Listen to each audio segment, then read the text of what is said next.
This podcast is sponsored by ebookit.com, self-publishing solutions for the independent author and small press. Visit us today at ebookit.com.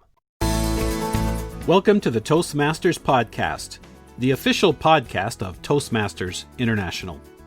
Hi everybody, this is Greg Gazin and welcome to another edition of the Toastmasters Podcast. We have a great show lined up for you today.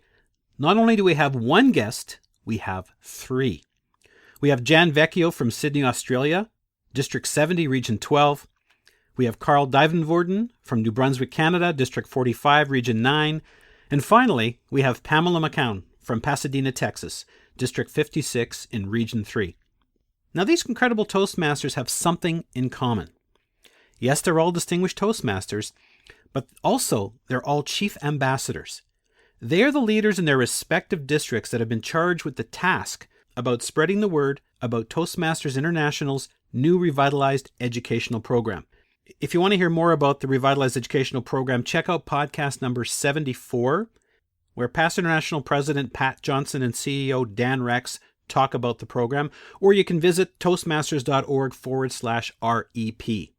There were 14 individuals, one from each region, that were interviewed in the March edition of the Toastmaster magazine. And I had an opportunity to speak with three of them individually for this episode. So in this episode, you're going to get to know them a little bit better, hear about some of their experiences in the role, what they've learned, what they've seen, what they've shared. And for those of you who may know these individuals, you may get to find out some interesting little tidbits that you never knew before. So sit back and enjoy our latest podcast. We have today with us Jan Vecchio from Region 12, District 70. She lives on the northern beaches of Sydney, she tells me. She's a self-employed contract accountant, tax agent, and marriage celebrant. I didn't know what that was. I thought she celebrated marriage, but looking it up, I guess that she's licensed to perform marriages in Australia. She's been a Toastmaster for 18 years this month. She's done all 15 manuals. She's got 3 Distinguished Toastmaster designations. She belongs to 8 clubs, including 7 in District 70 and 1 in District 69. And was a district governor for the year 2012-2013, and she's been taking on roles in district leadership since 2003. Welcome, Jan. Glad to have you with us today. Thank you, Greg. It's a pleasure to be here. So you've been a Toastmaster for 18 years, so I'll ask you right away, what's your take on the Revitalized educational program? I think it's something that is well overdue because since I've been in Toastmasters, we've not had any significant changes. We've had a competent leadership manual introduced. And I know when I joined around 1997, perhaps just before, there was a significant change within the competent communication manual. I'm not sure what it was before, but I understand people had to complete 15 speeches. But the big change in the last 10 years, 15 years has been with technology, using computers. I mean, I remember when I first joined Toastmasters and we sent our agendas out in the mail. We didn't even send our minutes out. There was no communication on internet. So it's changed. There's been such big changes in these 18 years that we need to get up to date with everything. So this opportunity came about to become the Chief Ambassador, and it's obvious. I mean, it seems that you're very eager in taking on Toastmasters roles and participating in clubs. You jumped on it. What did you see that you could do with it? I saw that I could lead a team, and I could lead a team in an initiative that I feel is exciting and, as I say, is well overdue. In technology, I felt for myself it would be challenging to lead such a large team, and for me to come to understanding all the technical side of what will be happening with this new program. For the benefit of those who may not be familiar with the program, what would be involved in the role as Chief Ambassador? In my role as Chief Ambassador, I collect the information from Toastmasters International. We have webinars from time to time. We have a webinar at the end of this month.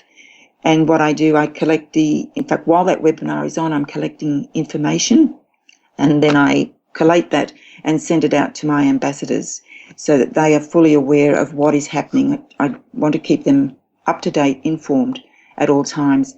I also prepare information to send out to all of the club presidents to make sure that all of our club presidents are fully aware of what is happening with the Revitalized education program. And I also do club visits. I'm also doing visits as well. And what's been the reaction so far to the program? I think generally it's quite exciting. I think people agree that we have to move into the 21st century with technology. There are some who are hesitant because they're afraid of change. They like, we've been doing it this way all along, why would we want to change? And they're afraid of technology, just as most people are, I guess. I'm a little bit afraid of technology as well, because it either works or it doesn't work. And when it doesn't work, that's what scares me. In trying to create that awareness, the excitement about the program, it's also allaying any fears of the change, that we will still have the basic core principles in Toastmasters will exist, and that we will still have the paper manuals. We will still be able to get that. And I think that is comforting for some of our people. But I think the general concern for the older population within Toastmasters is the use of technology. I think a lot of people are sort of resistant to change. Well, that's true. Now, I noticed that in the article you'd mentioned that you like the fact that the mentorship and the evaluations will still remain key components, and they'll pretty much stay the way they are, but there'll be more of a combination with the communication and the leadership component as opposed to separate tracks. Yes. How do you see that playing out? At the moment, as you're aware, we have the communication track and the leadership track, and some people focus solely on the communication track. And I believe they're missing a major part of what Toastmasters has to offer, because through the leadership side, I think you become a much better communicator. So I'm really keen to see the leadership combined with the communication so people can get a feel for these leadership projects that we're doing. I think a lot of people are just afraid of leadership. I'm not sure why. I guess I was to start with as well before I joined Toastmasters. But I've come to learn and to like leadership, and I believe that we are all leaders in different ways. And it's important to learn the leadership. So I think in combining communication and leadership, people will have a more rounded education from Toastmasters, and they will come out of this with flying colours. And it'll reflect a lot more what truly happens in life and in business. Exactly. I don't think people realise that they are leaders at this point in time. They're either leaders of their family. Parents are leaders. There are people in church groups. They're leaders. We are leaders in every part of our life. But I think when you talk about leadership, people think, the Prime Minister, the President, I don't want to do that. I don't want to be the CEO of a company. But there's leadership at so many different levels. And that's one of the messages we have to get across, and why learning the leadership skills within our organisation is so important to their life. As far as I'm concerned, it makes you a much better communicator if you take the leadership side of Toastmasters. Excellent. I want to ask you one more thing that's not directly related to the Revitalized education program, but it's something that you shared with me in your bio. You wrote that I wouldn't be doing what I do in life and love doing what I do if it was not for Toastmasters. That is so true. I was speaking with somebody yesterday, and I said I could not imagine my life, where I would be at this point in time without Toastmasters. The last 18 years have been a life-changing event. I used to be incredibly shy and couldn't carry on a conversation with anyone. So now I enjoy chatting with people. Even when I go to a shop, I can engage in a conversation. But it's more than that I've gained from Toastmasters, because when I'm in a group, I'm happy to contribute my ideas. I've come to the belief now through Toastmasters that my opinion is not wrong, that my opinion is my opinion. Whereas before Toastmasters, I wasn't game to give my opinion, because I thought if I'm wrong, it will look bad. That's why I enjoy life so much. I just love doing what I'm doing. What I think an exciting career, even though people may think accountancy isn't exciting. I love what I do. I love being a marriage celebrant. I also play the piano at retirement villages, and I wouldn't be doing that if it wasn't for Toastmasters. I wouldn't have the confidence to do what I do, and I just love living life thanks to Toastmasters. It has given me a life. Jan Vecchio, thank you for taking on the role, a very important task on being a Chief Ambassador. Thank you, Greg. It's been a pleasure to be here.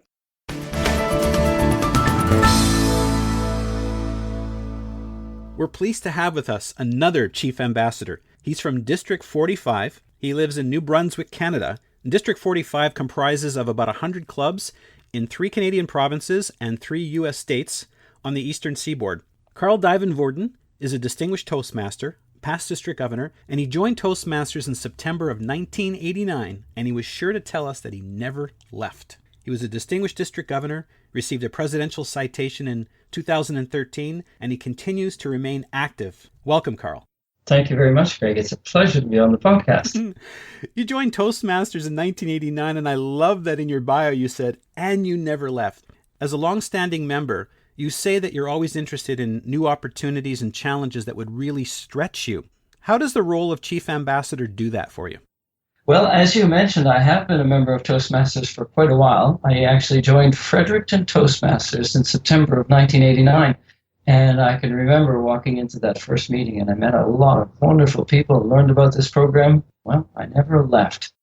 I add myself to the chorus of members around the world who say Toastmasters has changed their lives. Because I now work as a speaker, a writer, and a sustainability consultant, and I can honestly say I wouldn't be doing what I'm doing if it were not for what I had learned in Toastmasters. And when I learned that the Toastmasters educational program was going to undergo a revitalization initiative, and they'd be looking for people to help promote that and bring that message, bring developments as they came out onto our membership, I thought, oh, that would be a fun role to try.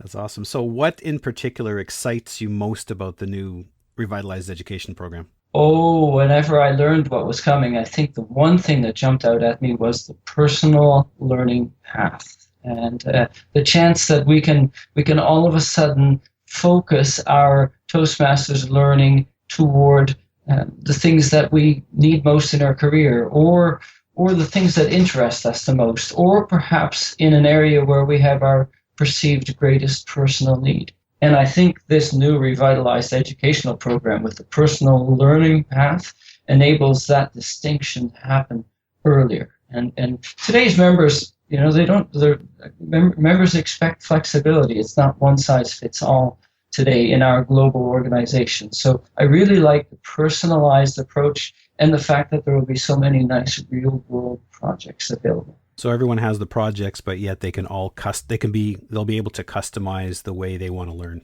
Yeah, that's right. And we're already seeing a bit of a framework emerging, but the nice thing is within that framework, there will be so many varied options and so many personal choices. And when a new member joins, they have they go online so that they can assess their needs and interests, and then voila, they get the personalized learning path. And again, so many different options and so much real world applicability. That's where the excitement lies for me in the new program.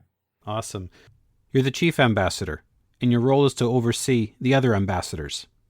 How do you go about inspiring and motivating them? We're very lucky here in District 45 to have some wonderful Toastmasters who've stepped up and volunteered to offer as ambassadors. And it is my pleasure to lead a team of wonderful people like this. And in terms of inspiring and motivating, well, again, I think they were pretty self-motivated because every one of our ambassadors stepped forward of their own accord and opted to take this on as their own personal learning challenge as well. But in terms of my role in keeping the motivation up and in inspiring, I guess there are a couple of things that I strive to do as Chief Ambassador. First one would be clear communication, so that I strive to ensure that the ambassadors know what I know as soon as I know it as well. In other words, staying clearly in touch with our ambassadors. And one of the tactics that I've tried to use, and I hope it helps with clarity and helping people manage a lot of information and not getting encumbered with too much information or information overloaded. One of the tactics that I use is that when I send out emails to all of the ambassadors, I send them out to a group of ambassadors, of course, but I always number them so that hopefully ambassadors can file them away.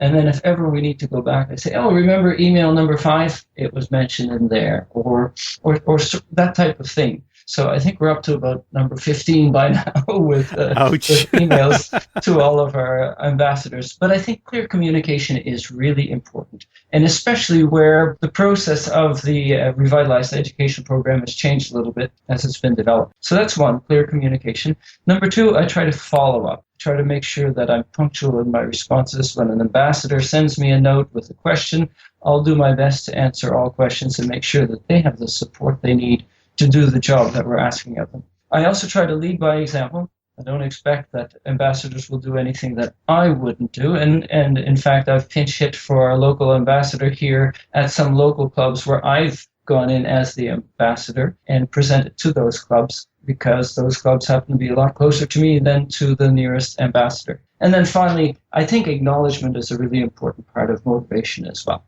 So I strive to acknowledge our ambassadors each time in all of those communications, but also at our district conferences. When you lead a team, you need to make sure that you support them.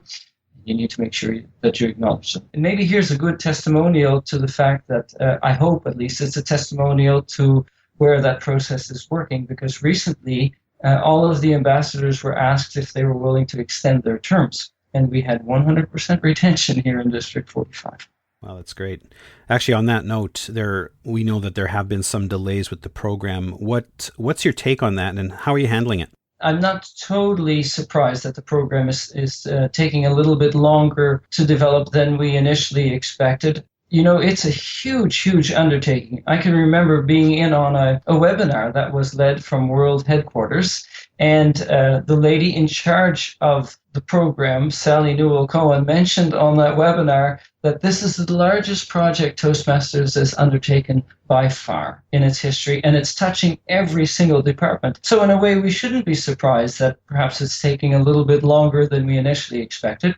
From the perspective of a chief ambassador, it means we need to reevaluate our communication plans a bit more, and to make sure that when we come to members or to clubs, that we always have something new to say, and that we're not just showing up to say the same stuff that we said before, because I think it's always important that we have some new value to add when we visit clubs or when we speak to members.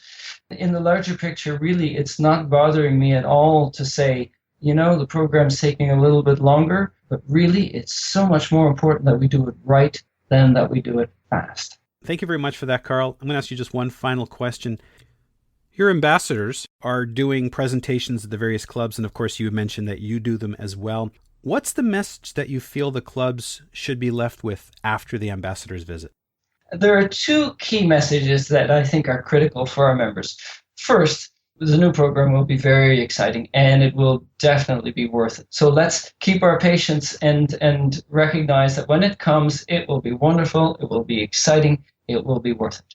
And the second key message is, let's not lose track of the fact that the program we have now is a wonderful, powerful program. So let's keep working it. There will be plenty of overlap between the current program and the new program, so there will be no stranded accreditations. There will be no lost work. There will be very, very smooth integration. I'm very confident of that. A great program when it comes, and plenty of time to integrate what we've done now into the new program. Excellent. Carl Duivenvoorden, thank you very much for taking on the role as Chief Ambassador. I'm sure there will be a lot of people that will benefit greatly from your efforts.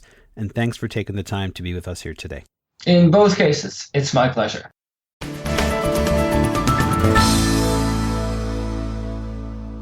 Hi, everybody. We have with us today Pamela McCown. She's from District 56. She's from Pasadena, Texas. She tells us that District 56 is the biggest little district in Texas. Pamela joined Toastmasters in 2001 to gain leadership experience and worked her way through district offices to be elected as International Director in August of 2009, a position that she held until 2011. She still continues to work with district leaders and represents Toastmasters in a number of capacities. Pamela is also from a Toastmasters family. Her father was a Toastmaster when only men were allowed to be members. And she has 3 older sisters that have also been members of Toastmasters. One of them is in the state of Washington, and she's completed her DTM, her Distinguished Toastmaster Award, last year. Hi, Pamela. Thanks for joining us. Hello. You're there? I am here. I love that biggest little district in Texas. We don't cover much real estate, but we have more than 3,000 members, almost 4,000 members now. Wow, awesome. After we had talked previously and you'd mentioned about your dad, I had gone back and I was looking through the 90th anniversary resources, and there's actually a photo of the original basic manual from the 50s that was written by Dr. Ralph Smedley. I understand that you have that manual. Tell us a little bit about that. My father was a member of Toastmasters when only men were allowed membership in Toastmasters. He wore a special lapel pin to the meetings. It was a golden globe with gavels, had a screw-type back that screwed into the buttonhole on his suit jacket lapel. We were always enamored with that pin. The men were pictured in his pictures of the Toastmasters with business suits, white shirts, and skinny neckties. I remember thinking he was a part of a secret society where men went to smoke cigars and discuss the issues of the day. It seemed very important. It was not until after my father's death when we discovered his Toastmasters Basic Manual. Then I came to realize much more about the program and the influence that it had on my dad's life. He was a member of High Noon Toastmasters in Houston, Texas, and this club is still operating after 67 years. It's the oldest club in District 56. Now, this is certainly a bit of nostalgia, and I think that's pretty exciting, but there's a connection between it and the Revitalized education program that you're pretty excited about. I am excited. I'm most excited about the competency-based learning. When you look through that basic manual, you see that the projects were focused on building core competencies. It focused on building competencies that young men could use to become leaders in their families, their careers, and their communities. There was a self-assessment at the beginning of the program and at the end of the basic manual under assessment called "What Did You Get Out of It?" The competencies were self-confidence, ability to think, tolerance, ability to profit, increased usefulness. I liked the wording on these things. Business advancement, and social success. So the Revitalized education program, we're getting back to those basics by incorporating core competencies into every project. Each learning path has visioning, project planning, and leadership opportunities, unlike the current program where members complete communication or leadership track projects. The Revitalized education program will incorporate communication and leadership at each level of the program. Wow, amazing. One would never think, well, actually, no, it's not true. Sometimes to know where we're going, we have to know where we've been. Now, you and I have had a conversation before, and one of the things that you shared with me is that there is a lot of information with respect to the new program, and of course, there's going to be a lot more coming. What I'd like you to share is, what are some of the processes that you've put in place to ensure that this information is not only getting out, but it's also being received? The first thing we've done is sent the team of ambassadors out to make presentations to their home clubs. They will get feedback from the members, and then the questions and suggestions from those visits have been shared with the education team at Toastmasters World Headquarters. As the chief ambassador for the district, I've been invited to share highlights of the program at several different district events, the conferences, club officer training, leadership workshops, and marketing workshops. At our district conference in May, we're planning an ambassador orientation session. It'll be focused on educating the Revitalized education program ambassadors. However, it will also be open to the members to attend. I will also deliver a presentation during the annual business meeting to update the district and club leaders on the latest program information. The district website features a link to the Toastmasters International Revitalized Education Program page. We publish updates in the district newsletter, and we publish new information as it becomes available. Okay, so you've taken a sort of a process approach. It sounds like the ambassadors are getting a lot out of this. What are they learning from this? They're learning really valuable skills about how to deliver a coming soon message. A lot of times in the real world, we're charged with giving a message to people that we don't know a lot about. This is the case in the Revitalized education program. They're faced with fielding questions that don't always have concrete answers. I've described our objective to them as promoting a movie that no one has seen. We know the program will be engaging, exciting, and will build skills in both communication and leadership. We expect this program to increase membership, trigger member retention, and ignite seasoned Toastmasters with a new sense of purpose. That's interesting. As an ambassador myself, I can certainly understand that, because they want to know, what's the program all about? And you want to say, well, here's what we're doing. Here's some of the things that are happening, and there's more to come. One last question for you, Pamela. As a chief ambassador, what is your overall goal for District 56 with respect to this program? Our goal in District 56 is that members will take away a renewed enthusiasm for their Toastmasters membership. We want the best possible member experience for each of our members. I volunteered to serve as chief ambassador in my district to lead the team that gets the word out about this exciting new program. I want members to fully understand the new direction of our communication and leadership programs. I'm excited about serving the members by explaining how this program will change lives. I believe Toastmasters is in the business of changing lives. The Revitalized education program has much potential to change the way we look at things. And when we change the way we look at things, the things we look at change. We expect our members to fully embrace this change, set new goals, and learn to engage others at a greater level of communication and leadership competency than ever before. I had to really think about that quote for a second, but I think that change is good. And I really like when you spoke about renewed enthusiasm, because I know there are some Toastmasters that have been around for a while. They've done their Distinguished Toastmaster designation a few times. And I think something like this, I think many are self-motivated, but I think some need a little bit of a kickstart. I would agree.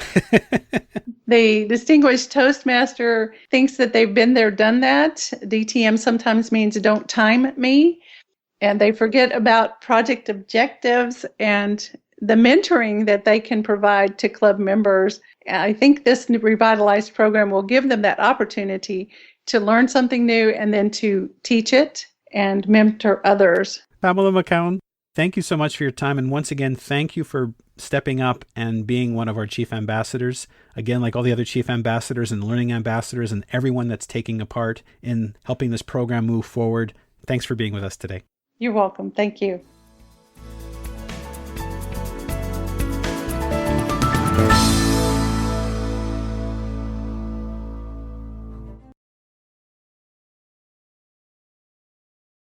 Isn't it about time you published that book you've been thinking about? We can help with that. At ebookit.com, we've been providing authors and small presses with ebook publishing services since 2010. Visit us today at ebookit.com and let us know how we can help you.